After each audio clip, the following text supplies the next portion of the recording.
Sidonie et sa sœur Zélie sont très proches. Elles font tout ensemble et ne se lâchent pas d'une semelle.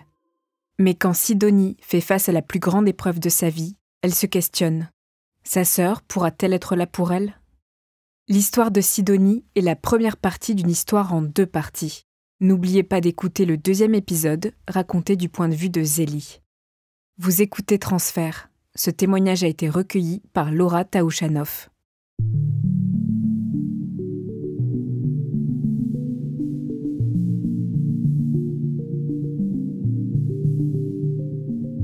J'arrive à Madrid en septembre 2019. J'ai 21 ans et c'est ma première expérience à l'étranger. Je sors d'une rupture un peu compliquée et j'ai envie du coup de partir à l'étranger, de commencer un peu une nouvelle vie. Et donc je m'inscris dans une école hôtelière et je suis prise. Dans ma classe, on a un super groupe. C'est un peu difficile au début avec l'espagnol, parce que tous les cours sont en espagnol, et moi je sors du lycée presque avec mon petit niveau d'espagnol, donc j'essaie de me débrouiller comme je peux et de travailler un peu le week-end. On est 6-7 dans la classe, on s'entend tous super bien, donc on sort beaucoup ensemble. Et dans ma classe, il y a Luis. Luis est portugais, donc il est venu comme moi faire ses études à Madrid en Espagne. Je le remarque parce qu'il arrive en retard au premier jour de classe. Moi j'identifie un peu tout le monde et je me dis quand même, ah, il est mignon celui-là. Les mois, les semaines passent. Moi, je sens quand même qu'il y a une petite tension entre nous, mais j'ai l'impression que c'est pas forcément réciproque, c'est plus de mon côté. Donc, j'interroge un de ses amis de la classe et lui il me dit « Bah non, pas du tout, je pense que t'es juste une amie pour lui ». Je laisse passer un peu le temps et puis je décide de pas trop m'embêter avec ça. J'ai pas envie de passer trop de temps là-dessus, mais j'y pense quand même. Et une soirée, du coup, avec un peu d'alcool, je décide d'aller lui parler. Et c'est là qu'on brise la glace et qu'on se rend compte en fait qu'on s'aime bien tous les deux. Et donc ce soir-là, on s'embrasse. Puis on se voit de plus en plus. On s'organise des dates un peu cachées après les cours. Personne ne courant dans la classe parce qu'on veut pas trop que ça se sache. Jusqu'au moment où je dis de plus en plus à Louis que j'ai envie d'officialiser. Et lui, il fait un peu traîner le truc. Et puis il m'invite au resto un soir. C'est là qu'il me demande officiellement, en français, si je veux bien être sa petite amie.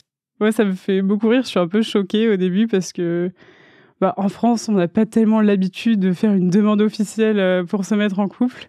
Et puis du coup, il m'explique qu'au Portugal, c'est culturel. Tant qu'on pose pas la question de savoir si on veut être ensemble, c'est comme si on n'était pas en couple. Pour lui, c'était important de le demander. Et voilà, on est très contents tous les deux. On rentre ensemble. Ensuite, on est séparés du coup par le Covid. Chacun rentre dans son pays pour se confiner pendant 2 mois et demi. Et puis on se retrouve à Madrid, encore une fois, tous les deux, après le confinement. Ça se passe super bien, on est super contents de se retrouver. On a tous les deux besoin de trouver un stage ou un premier boulot. On cherche un peu chacun de notre côté. Et lui, il trouve en Espagne, à Barcelone. Et moi, je rentre en France parce que j'ai trouvé aussi un stage à Paris. On se sépare à nouveau. Et on continue en fait la relation à distance qu'on avait commencé pendant le confinement. Je décide de déménager pas loin de chez ma sœur. Ça fait 7-8 ans qu'elle est avec son copain, mais ils ont décidé de prendre un appartement chacun pour essayer de relancer un peu la flamme. Tous les soirs, on se retrouve soit pour dîner ou boire un verre. Les week-ends, c'est pareil. On est soit chez elle, soit chez moi. On passe un peu tout notre temps ensemble. Moi, mon boulot se passe très bien aussi. J'habite pas très loin non plus et j'y vais tous les matins à vélo, donc c'est une vie plutôt confortable. Je travaille pour un petit groupe hôtelier, donc c'est une petite entreprise familiale. Mais voilà, je sais que je ressens quand même un manque quelque part de pas avoir Louis avec moi au quotidien. C'est quand même assez dur parce que du coup, je fais beaucoup d'allers-retours. Lui, pareil. J'habite dans un petit studio, donc quand il vient... on passe le week-end, on est tous serrés, avec lui qui fait du télétravail à la maison, et moi aussi. Donc voilà, je sais que la situation, elle n'est pas idéale non plus. J'ai pas de solution pour le moment pour qu'on habite ensemble, puisque lui, il a son boulot qui se passe bien à l'étranger. Il parle pas français, donc c'est compliqué pour lui de venir à Paris. Et moi, j'ai un boulot qui me plaît, et j'ai ma famille et mes amis ici, et j'ai pas spécialement envie de partir. Après Barcelone, Louis, il trouve un nouveau poste à Londres, cette fois. Je suis pas super contente parce que je me dis que Londres, c'est pas ma destination rêvée et que si on doit se rejoindre un jour, j'aurais préféré qu'il reste en Espagne ou au Portugal. Mais après, je me dis que c'est aussi une chouette opportunité pour lui et qu'on verra comment ça se passe. Et Londres, c'est une ville aussi idéale parce que on parle anglais et pour nous deux, c'est aussi un terrain neutre pour la suite.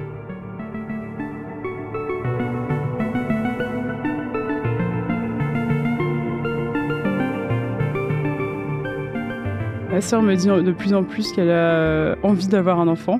Je suis super contente parce qu'on n'a pas du tout de bébé dans la famille et que pendant longtemps, elle m'avait dit qu'elle n'était pas sûre de vouloir des enfants.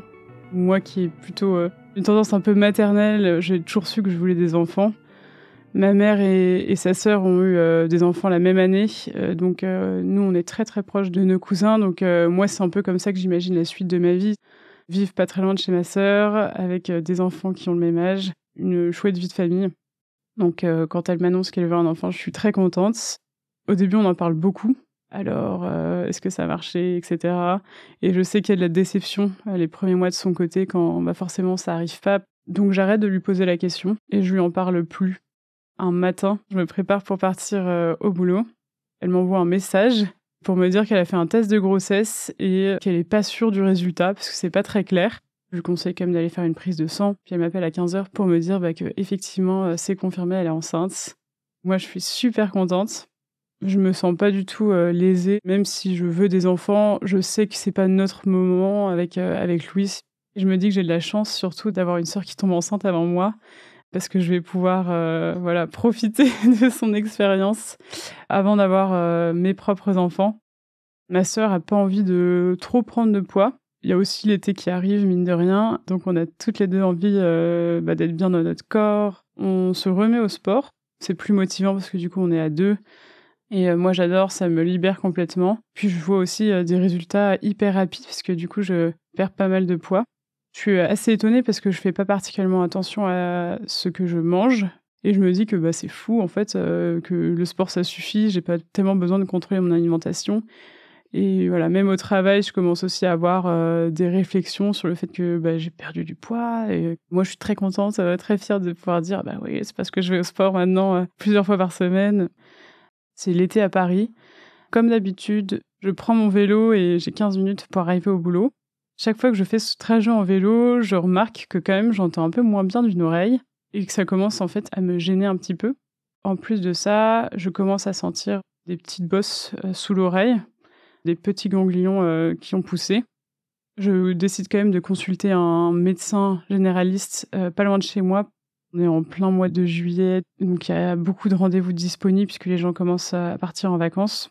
Et donc j'arrive dans son cabinet et je lui dis que j'entends beaucoup moins bien d'une oreille et que je dois avoir un gros bouchon d'oreille. Et donc il me confirme en disant qu'effectivement j'ai un bouchon d'oreille. Je fais son traitement pendant 10 jours. Ça fonctionne pas très bien, donc je retourne d'abord le voir. C'est un médecin généraliste, donc il n'est pas spécialement équipé, donc j'irai consulter un ORL sur mon lieu de vacances. On passe les vacances dans le sud-ouest. La famille du côté de mon père vient du sud-ouest, donc on y va très régulièrement depuis qu'on est petite. C'est cette maison où on aura nos enfants, nos petits-enfants. Donc je pars en vacances chez l'ORL. Elle m'enlève du coup ce bouchon d'oreille. Donc moi, je ressors du rendez-vous toute contente parce que j'entends super bien. J'ai réglé mon problème et je continue mon été avec mes amis, Louis, ma sœur, son copain. Avec ma sœur, on parle quand même du fait qu'on est assez fatigué. C'est bizarre, quoi. Il faudrait que, je sais pas, je change mon alimentation ou je sais pas, je mange plus de légumes. Mais enfin, c'est bizarre de pas être en forme. Ma sœur, elle a une bonne excuse de se sentir fatiguée avec sa grossesse. Moi, je devrais quand même être un peu plus énergique. Et je mets ça presque sur le coup de la chaleur, c'est l'été. Donc forcément, on se sent un peu plus mou. Et j'ai invité des amis à venir passer les vacances avec nous. Je sens quand même une pression de les recevoir, organiser un peu les journées, faire le planning, les emmener à droite, à gauche, découvrir nos endroits préférés. Ça demande de l'énergie. Je me sens pas à 100% de mes capacités. Je sens que je fatigue vite et que j'ai envie de passer des vacances reposantes. Je note quand même que c'est assez inhabituel. J'ai pas trop un tempérament où j'aime bien rester posée sur une serviette de plage. Donc je sens quand même un décalage avec ce que j'ai l'habitude de faire. Il y a un truc qui va pas. Les vacances se terminent. Je rentre à Paris toute seule, puisque Louis retourne travailler à Londres. Je sens quand même de plus en plus la nuit des petites boules dans le cou qui me gênent. J'ai l'impression qu'elles gonflent, puis que le lendemain, elles ont un petit peu dégonflé. J'ai des sensations aussi un peu de chaleur le soir. Ces boules, elles me préoccupent de plus en plus parce qu'elles deviennent inconfortables. Je sens qu'il y a du mouvement surtout, et ça commence quand même un peu à me stresser. Juste avant la rentrée, on a un dîner de prévu avec ma sœur et mon père, donc on va au restaurant tous les trois. Il fait encore chaud, on dîne en terrasse.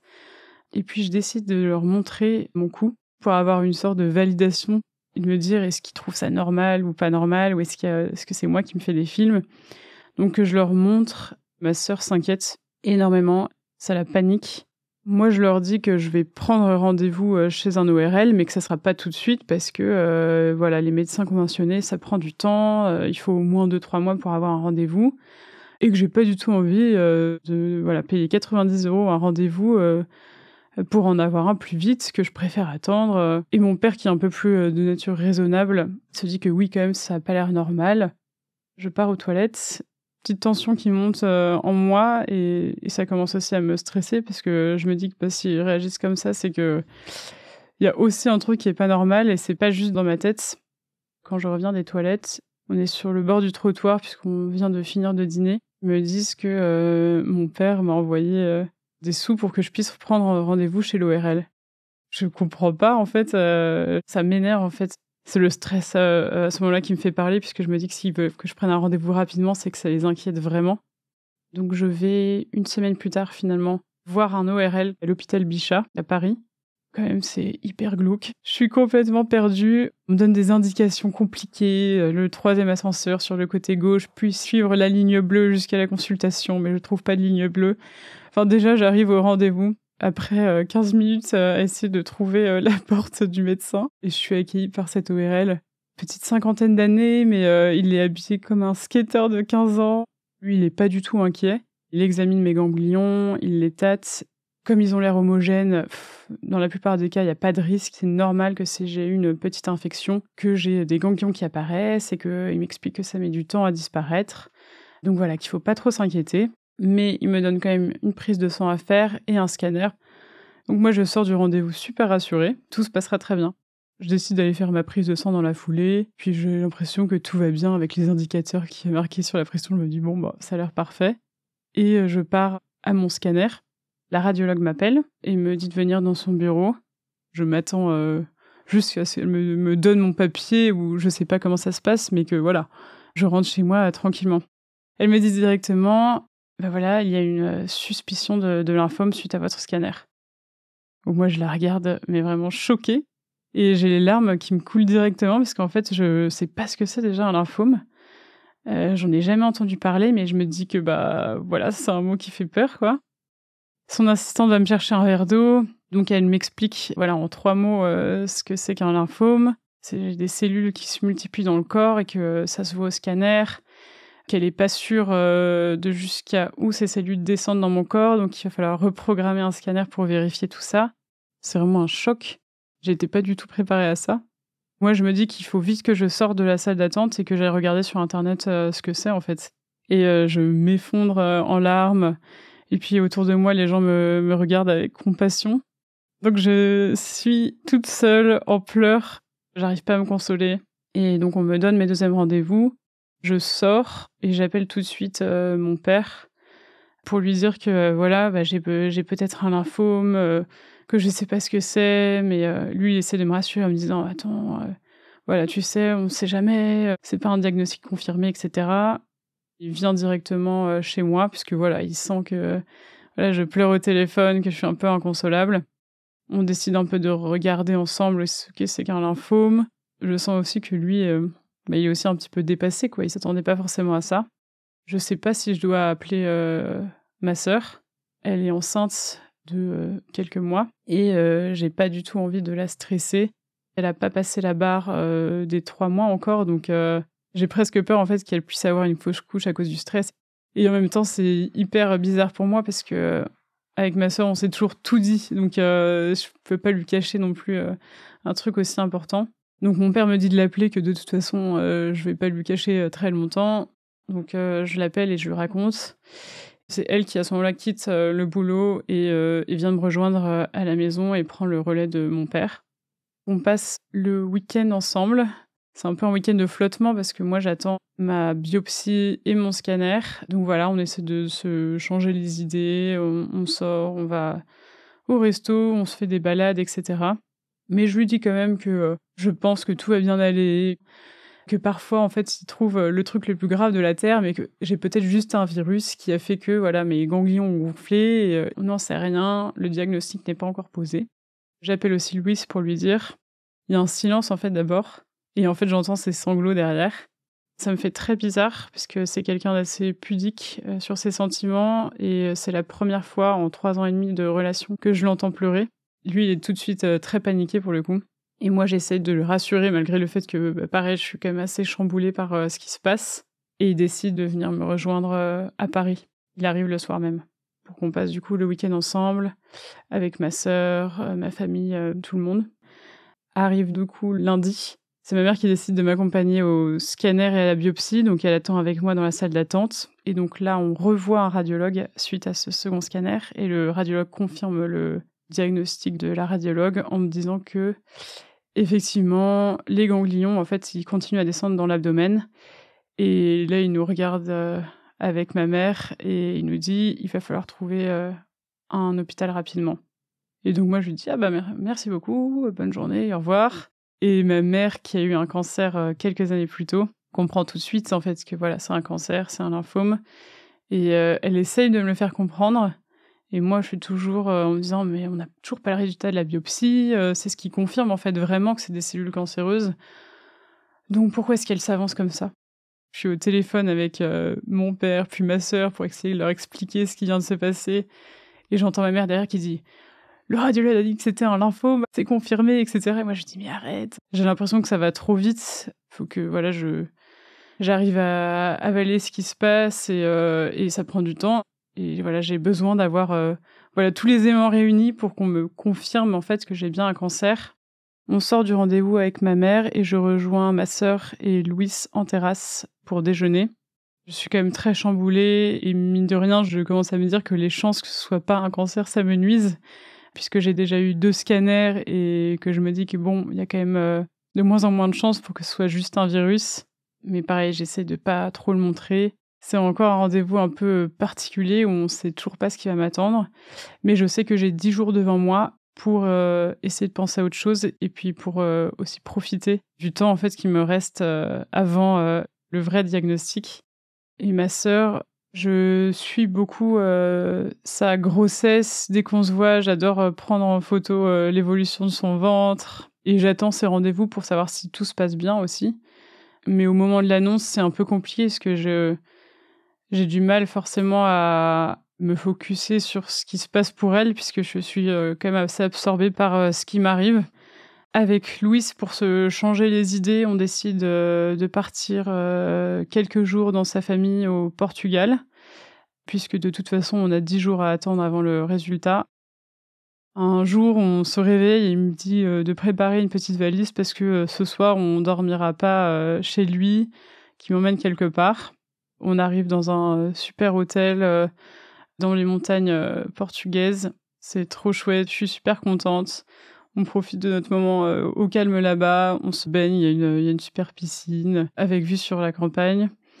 Et le soir, il m'invite dans un super resto et il me dit en fait pendant le dîner que c'est ma sœur et mes parents qui lui ont envoyé des sous pour qu'on passe du coup un dernier bon moment ensemble. Ça me fait vraiment super plaisir qu'ils aient pensé à me faire ce cadeau. On rentre du Portugal, lui se rentre avec moi à Paris.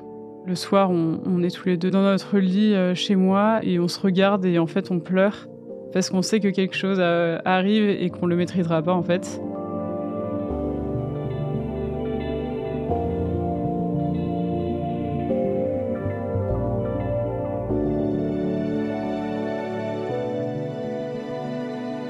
Au retour du Portugal, le jour où arrive du deuxième rendez-vous avec le même ORL de l'hôpital Bichat, Ma sœur et Louis décident de m'accompagner au rendez-vous. Mes parents me demandent aussi s'ils peuvent venir.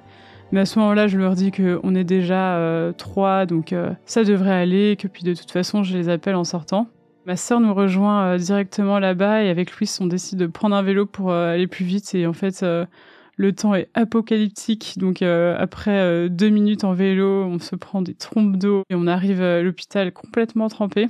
Le tonnerre gronde, etc. Enfin, voilà, tout est un peu apocalyptique ce jour-là.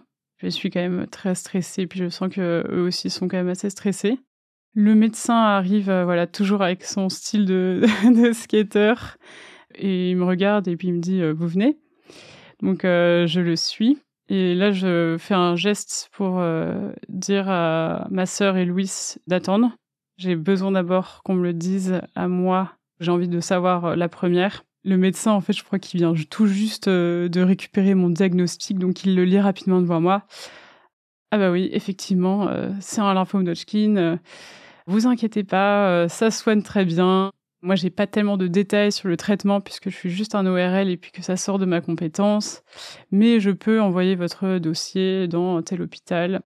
Je m'effondre en pleurs, mais plus de soulagement. Ça y est, en fait, j'ai un diagnostic sur quelque chose. Ça fait quand même plusieurs semaines que il y a ce boulet qui me traîne un peu au pied et ça y est, je sais ce que c'est, malgré le choc. Bon, ça va aller, ça reste un cancer qui se soigne très bien, donc ça me rassure d'un côté. Je dis à ma sœur et Louis de rentrer dans la pièce et donc il leur annonce une seconde fois. Et moi, à ce moment-là, je suis dans ma bulle parce que du coup, je réfléchis un peu à tout ça et ma sœur pose pas mal de questions, elle, de son côté. En même temps, elle traduit un peu toutes les réponses à Louis, parce que Louis est dans la pièce, mais le pauvre, il est assez perdu, en fait, par ce qui se passe, qu'il est pas sûr d'avoir bien compris, en fait, ce que c'était. Il comprend quand même que c'est grave, hein, parce que je pleure. Moi, je suis un peu déconnectée, en fait, de ça, parce que j'essaie juste, d'avaler encore une fois ce qui se passe. Je lui pose quand même la question de savoir si on savait d'où ça venait. Je m'interroge quand même et je me dis mais comment je peux avoir un cancer à 26 ans? Surtout avec un mode de vie plutôt sain, quoi. Je fais du sport, bon, je fais pas hyper gaffe à ce que je mange, mais pour autant, j'ai une alimentation plutôt normale. C'est là qu'il me dit qu'en fait, déjà, on sait pas spécialement d'où ça vient, que ça arrive principalement aux moins de 30 ans, donc aux jeunes adultes, voire adolescents, et qu'il y aurait rien dans mon hygiène de vie qui aurait changé le fait que je puisse avoir un cancer. Une fois qu'il me dit ça, moi je me dis bon voilà, c'est un peu la loterie de la vie, c'est juste comme ça. On sort du rendez-vous et puis on croise mon père dans l'ascenseur en fait qui nous rejoignait et on se retrouve au café à l'angle de l'hôpital. Je commande un thé, des tartines, mais c'est un peu lunaire comme scène parce que il pleut encore énormément dehors. On est en train de prendre un petit-déj alors qu'on vient de m'annoncer que j'ai un cancer. Et avec Louis, on décide de retourner un peu à la maison. Et ma sœur dit qu'elle nous rejoint un peu plus tard pour qu'on puisse passer une journée avec toutes les choses que j'ai envie de faire aujourd'hui. Donc on se rejoint pour déjeuner dans un café sympa. On reparle un petit peu de tout ça et de comment ça va s'organiser. On essaie de se changer un peu les idées et moi, je sens que ça m'aide et que je me sens déjà un petit peu mieux après cette journée. En rentrant chez moi, j'ai une très bonne amie qui me conseille d'appeler une de ses connaissances qui a eu du coup un lymphome Hodgkin il y a quelques années. J'envoie un SMS à cette fille qui me répond très rapidement qu'elle peut m'appeler, donc elle m'appelle et en fait je lui pose toutes les questions que j'ai envie de poser depuis le début, mais j'avais pas d'interlocuteur en fait pour le faire. Elle m'explique tout le protocole de traitement d'un lymphome Hodgkin. Et puis, elle me donne plein de conseils aussi sur comment prendre la nouvelle et comment m'organiser au début. Donc, elle me dit d'aller acheter une pochette pour ranger tous mes documents d'hôpital, mes comptes rendus, et de m'acheter une bouillotte. Je fais des petites courses avec ma mère, on m'achète des chaussettes chaudes, enfin plein de petites choses comme ça qui m'aident à me sentir mieux. Et puis arrive du coup mon premier rendez-vous avec l'hématologue, donc qui va être le tout premier rendez-vous de mon suivi. C'est ma sœur qui m'accompagne. C'est elle qui a suivi un peu tout le début et puis c'est surtout la personne dont je me sens la plus en confiance avec, donc j'ai besoin qu'elle soit avec moi à ce moment-là. L'hématologue Elle est très professionnelle, très carrée, donc ouais, je me dis: «OK, bon, au moins, je pense que je suis tombée, entre de bonnes mains» et je dis à ma sœur de prendre des notes parce que moi, en fait, je vais essayer d'écouter, de retenir, le plus possible ce qu'elle va me dire. Elle parle avec, plein d'acronymes, ça va hyper vite et puis moi, c'est un tout nouveau monde que je découvre aussi, le milieu médical.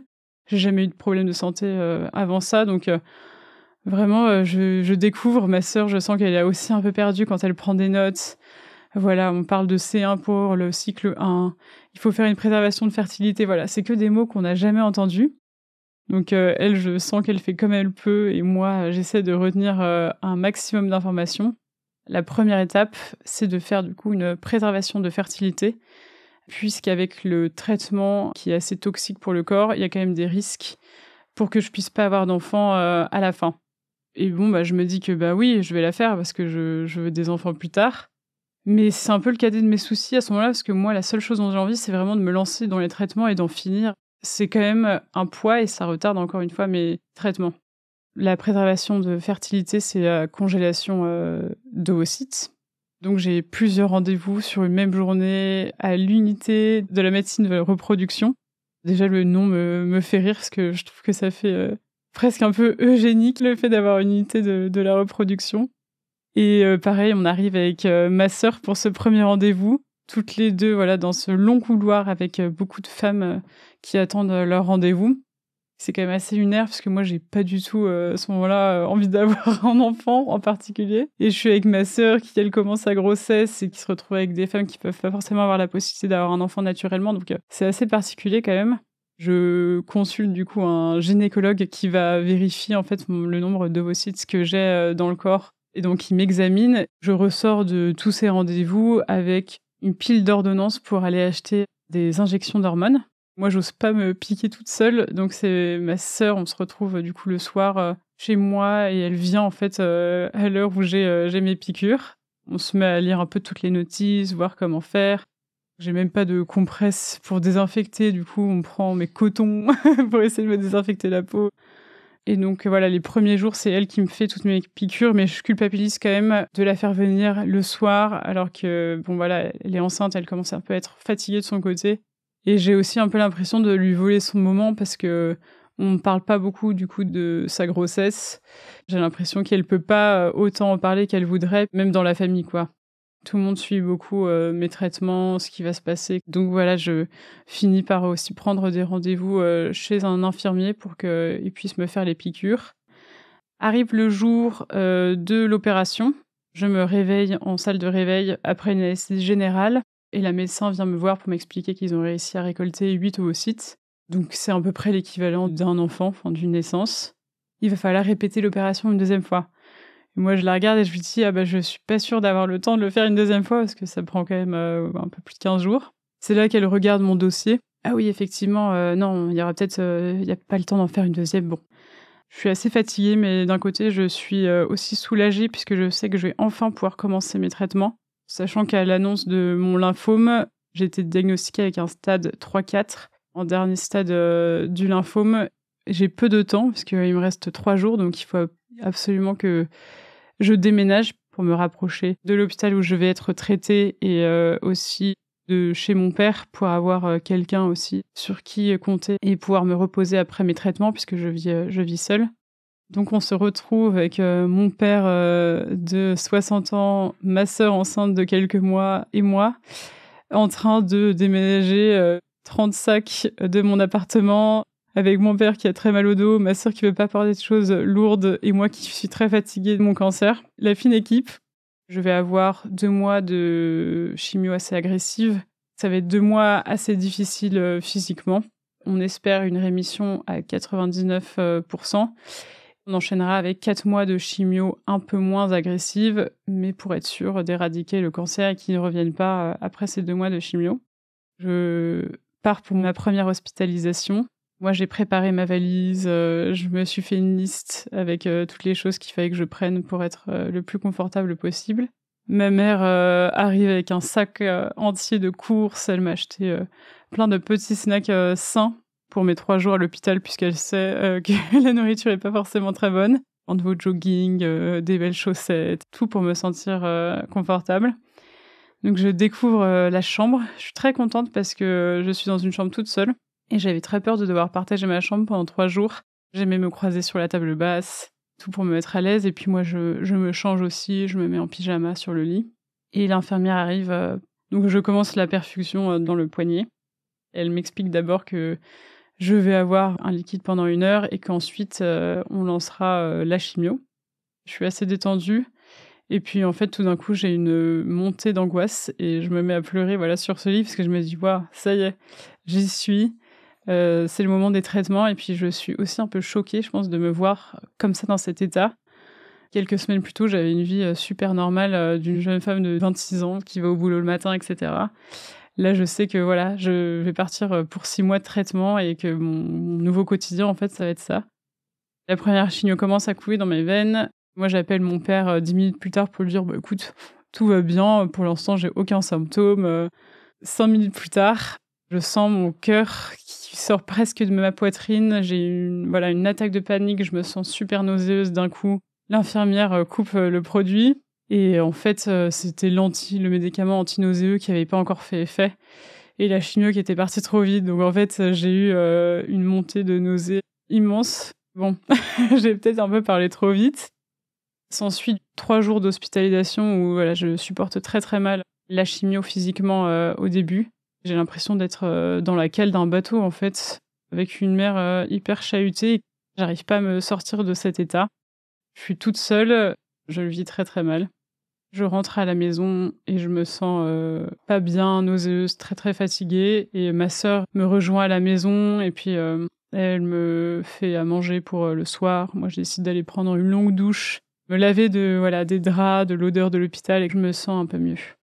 J'essaye aussi de lui poser des questions sur la grossesse, sur ce qui se passe en ce moment, mais, j'ai beaucoup de mal à suivre, en fait, parce que, je suis très fatiguée, très préoccupée par mes traitements, par ce qui se passe donc, voilà, j'essaye de m'efforcer un peu de prendre des nouvelles et cetera, mais j'arrive pas forcément à suivre, ce qui se passe de son côté. Elle respecte aussi, le fait qu'il faut que je me repose, puis elle me protège aussi. Quand j'ai de la visite à l'hôpital, elle dit gentiment aux gens que c'est le moment de me laisser et elle est à l'écoute de mes besoins et elle comprend, ce qui est nécessaire du coup pour moi à ce moment-là.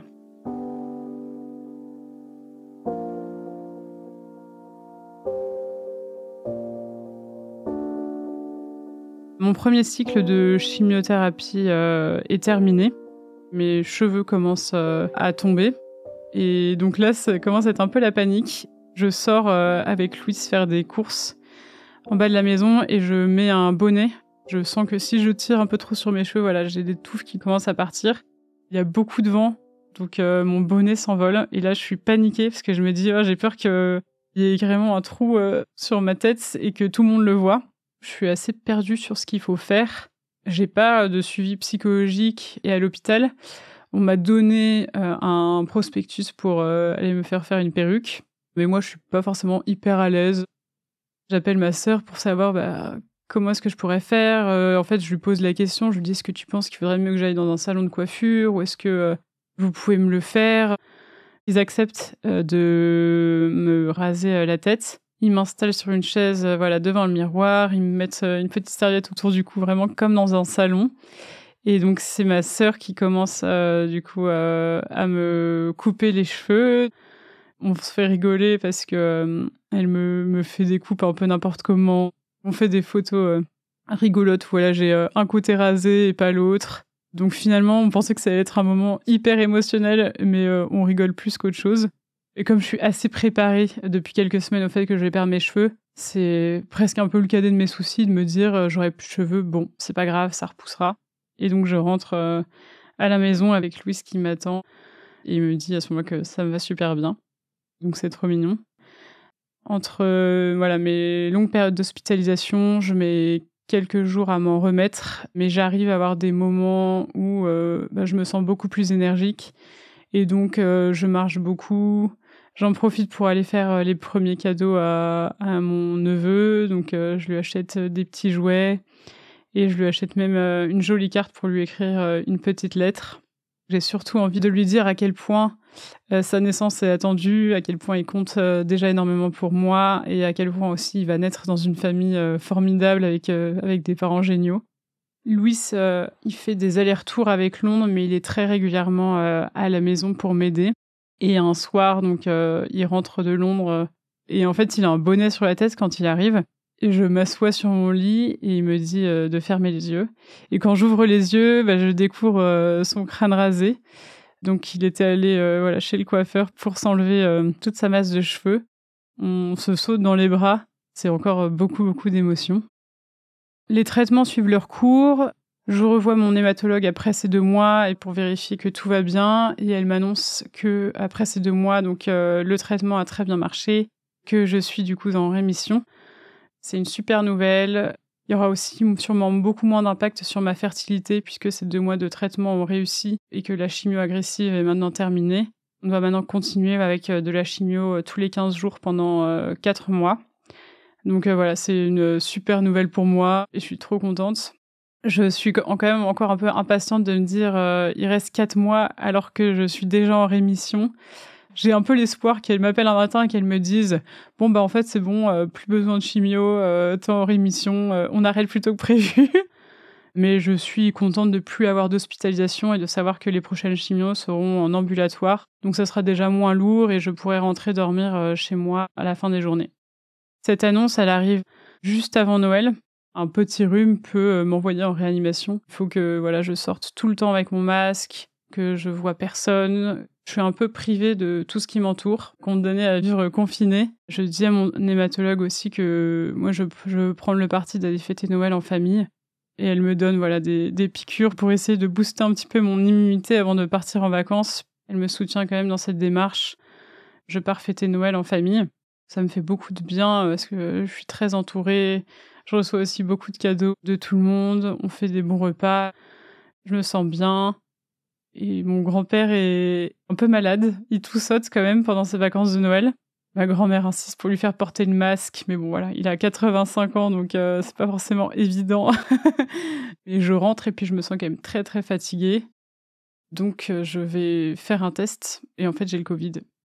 Et puis toute ma famille, du coup, fait aussi le test, ma sœur et le copain de ma sœur. Et en fait, on se rend compte qu'on a tous le Covid. Et on décide de fêter le Nouvel An tous les 4, avec un apéro. Et je crois qu'on n'attend même pas minuit, tellement on est fatigué pour aller se coucher. Moi, j'ai quand même un petit moment de stress parce que on m'a quand même bien dit que une petite maladie comme ça ou un virus, ça peut être très grave. Donc je surveille beaucoup mon état, je prends ma température 3 fois par jour. Et j'appelle l'hôpital aussi pour les prévenir que ma chimio est prévue dans quelques jours, mais que j'ai le Covid. Les dernières semaines de traitement se déroulent. Je suis quand même très fatiguée, puisqu'en fait, ça devient un peu le corps est quand même assez usé par les traitements qui s'accumulent. Ma sœur est en congé maternité, donc on arrive à passer pas mal de temps ensemble. On fait des sorties, on va faire un peu de poterie. C'est assez chouette d'avoir encore ce moment-là où on est toutes les deux assez libres et on en profite pour passer du temps ensemble. Mon avant-dernière chimio est fin février. J'ai toujours le blues du dimanche soir puisque le lundi matin, c'est le jour des chimios. Je supporte plus les odeurs de désinfectants qui sont très forts, les draps en synthétique qui m'électrisent les cheveux. Il y a toutes ces petites choses que j'ai vraiment du mal à supporter à la fin de mes traitements. Puis en rentrant de l'hôpital, je ressens toujours le besoin de prendre une longue douche, un peu comme pour me laver un peu des produits qu'on m'injecte, etc. Puis autour de moi, on me dit toujours « Oh, mais c'est bientôt terminé, il te reste plus qu'15 jours. » Mais j'ai toujours l'impression que j'ai encore une montagne à passer puisque chaque chimio devient très, très difficile. J'alterne entre les moments où j'ai pas d'énergie, je me sens très déprimée par les traitements, et les moments où j'ai eu un peu de temps pour m'en remettre. J'arrive de nouveau à sortir, à marcher, boire un café avec des amis en extérieur. Et arrive le mois de mars, et ma dernière chimio est prévue, comme d'habitude, un lundi matin. Le vendredi soir, ma sœur rentre à l'hôpital puisqu'elle arrive à terme. Elle y passe le week-end et puis on lui dit « Bon, si demain ça n'arrive pas, on vous déclenchera. » Dimanche, Moi, je suis dans mon lit, en train de boire une tisane et de lire une BD. Je me couche tôt parce que je sais que voilà, demain c'est ma dernière chimio et que j'ai envie d'être en forme. Je pense à ma sœur. Ça fait 2 heures qu'on n'a plus de nouvelles d'elle. Quelques minutes plus tard, on reçoit un message de ma sœur et de son copain pour me dire que leur fils est né, qu'il est en bonne santé et on voit la première photo. Donc là, c'est bien sûr énormément de joie et d'émotion. On est vraiment super contents pour eux et moi, j'ai qu'une hâte, c'est d'aller leur rendre visite à la maternité. Je m'endors super sereine et je me réveille le matin. Je me prépare, je me sens super en forme, super contente d'aller affronter ma dernière chimio et de savoir qu'après ça, ouais, voilà, c'est la libération et que je vais pouvoir enfin rencontrer mon neveu. Voilà, je sautille presque dans ma cage d'escalier en partant à ma chimio. J'ai jamais été aussi heureuse de partir à l'hôpital. Ma mère m'accompagne comme d'habitude une dernière fois ce jour-là.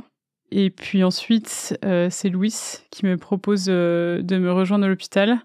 C'est la première fois, du coup, puisqu'il a une peur bleue des hôpitaux. L'hôpital, c'était un peu la barrière à pas franchir, donc je lui ai jamais vraiment proposé. Ma mère lui passe un peu le flambeau à 10 heures du matin. Elle lui dit « Bon, bah voilà, c'est ton tour ». On passe ce dernier moment ensemble jusqu'à ma sortie, donc c'est beaucoup, beaucoup de joie. À la sortie de l'hôpital, tout le monde me dit « Prends ton temps quand même, c'était quand même ta dernière chimio, tu dois être fatiguée. Si tu dois aller à la maternité que dans une semaine, c'est pas grave. » Il est hors de question que j'attende. Le lendemain, je vais rendre visite du coup à mon neveu pour la première fois. Je suis trop contente, je le prends dans les bras. Je suis hyper impressionnée parce que c'est un tout petit bébé et je suis hyper impressionnée de ma sœur aussi. Me dire qu'elle a réussi voilà, à donner naissance, même si j'en doutais pas une seconde. Je suis hyper fière d'eux et très très émue de rencontrer mon neveu pour la première fois. Je me dis que tout va bien aller, quoi. C'est le début de plein de choses géniales pour le futur. Le lendemain de la naissance de mon neveu, j'ai mon dernier scanner. Je suis toujours en rémission et le traitement a très bien marché. C'est une super nouvelle. Je vais pouvoir enfin reprendre ma vie là où je l'avais laissée. Quelques semaines après mes dernières chimios, je reprends mon travail. C'est un peu bizarre pour moi de reprendre à ce moment-là ma vie comme elle était avant mon cancer, puisque j'ai l'impression en fait d'avoir vécu une nouvelle vie entre les deux. Donc je suis plus super en phase avec ma vie passée et mon envie d'habiter avec Louis, elle est de plus en plus prenante, surtout après ce qui m'est arrivé. J'ai plus du tout envie d'être séparée de lui. Je décide de mettre fin à mon contrat, de le rejoindre à Londres. Je postule pour des boulots pendant l'été. Je suis prise dans un nouveau boulot, toujours dans l'hôtellerie. On trouve un très chouette appartement tous les deux. On en fait vraiment un lieu vraiment cosy à notre image. Et je commence du coup cette nouvelle vie avec ses côtés, super heureuse d'enfin pouvoir vivre avec lui. La chance me sourit enfin. Ça a été beaucoup le sujet de réflexion, puisque les gens trouvaient ça fou que voilà, avec 2 sœurs aussi rapprochées en âge, on a qu'1 an d'écart, de se dire qu'il nous arrive une grossesse et un cancer au même moment. Dans le cas de ma sœur, ça représente la vie, alors que dans mon cas, on pensait plutôt à la mort. Ça a été une épreuve qu'on a vécue super soudées, toutes les deux, pendant ces 9 mois. Et c'est un peu comme si la vie nous avait dit, voilà, je vous donne une dernière épreuve à vivre toutes les deux et ensuite vous allez chacune prendre votre route. Pour ma part, à l'étranger et pour ma sœur dans sa nouvelle vie de mère. Moi, c'est aussi un moment où je me suis dit qu'il fallait que je me fasse plus confiance. Je pense que je sentais dès le début que quelque chose allait pas. Je me suis pas écoutée, j'ai eu besoin en fait de validation extérieure. Maintenant, c'est important de s'écouter, d'écouter son corps et de prendre aussi mes décisions et par moi-même et de voler un peu de mes propres ailes, tout en restant proche de ma sœur et de rester là pour elle aussi.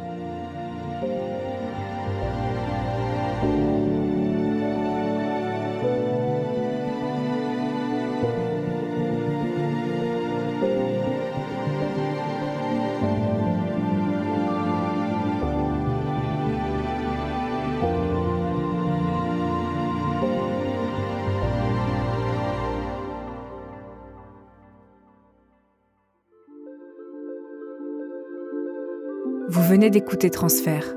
Ce témoignage a été recueilli par Laura Taouchanoff. Transfert est produit par Slate Podcast. Direction et production éditoriale, Sarah Koskiewicz et Benjamin Septem-Ours. Chargée de production, Astrid Verdun. Chargée de post-production, Mona Delahaye. Musique originale, Sable Blanc. L'introduction est écrite par Sarah Koskiewicz et Benjamin Septem-Ours. Elle est lue par Aurélie Rodriguez. Retrouvez Transfert tous les jeudis sur slate.fr et sur votre application d'écoute préférée. Découvrez aussi Transfert Club, l'offre premium de Transfert. 3 fois par mois, Transfert donne accès à du contenu exclusif, des histoires inédites et les coulisses de vos épisodes préférés. Pour vous abonner, rendez-vous sur slate.fr/transfertclub. Pour proposer une histoire, vous pouvez nous envoyer un mail à l'adresse transfert@slate.fr.